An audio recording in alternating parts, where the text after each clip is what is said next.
With what we've just learned about semantic HTML elements, we can now apply these to our project.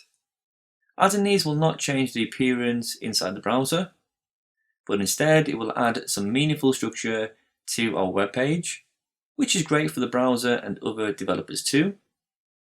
In the index.html page, let's begin from the very top by adding the header element in place of this surrounding div. So the opening tag just above the text or h1 can be replaced with header. Then at the bottom of this section, just below the unordered list, we can then close off this header section too. Now a web browser or developer can clearly see that this is the header section, rather than just a generic div container. If we were to save that and then reload, we don't see any difference inside the browser. The same goes for the sidebar. We can replace the div element with the aside element, which we've seen before. So scrolling down below the header, above shop by, we can replace this div with aside. And then down at the bottom, below the unordered list for the prices, change this to with aside. Inside of this aside section, we also have two sections nested inside. One for this category list, which is this section just here, and then one section for the prices. I'm going to separate these by surrounding each with a section element. So just below shop by, let's add a section element. And then let's copy the level 3 heading of category. In fact, let's cut this out all the way down to the bottom of the unordered list. So Command or Control X to cut this out. And then we can place this inside of the section. So this is our first section here for the categories. And then below this, let's add a second section, which is going to be for the prices. So again, we can copy the level 3 heading right down to the end of the prices unordered list. Command or Control X to cut this out, and then paste this inside of the section. So now we have our two sections inside of the sidebar. Give that a save. Let's check everything's okay in the browser.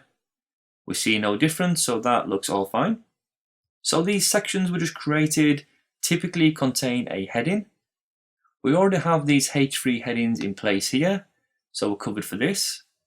Moving down outside of the sidebar, so let's go below this closing aside section. The products will be the main section. Remember from the last video, we also have this main element, which we can add. This will replace this surrounding div element, which goes around the one product we already have. So the opening tag of div can be replaced with main. And then down at the very bottom, close the main section off. At the very bottom of the page, we can also make use of the footer element too.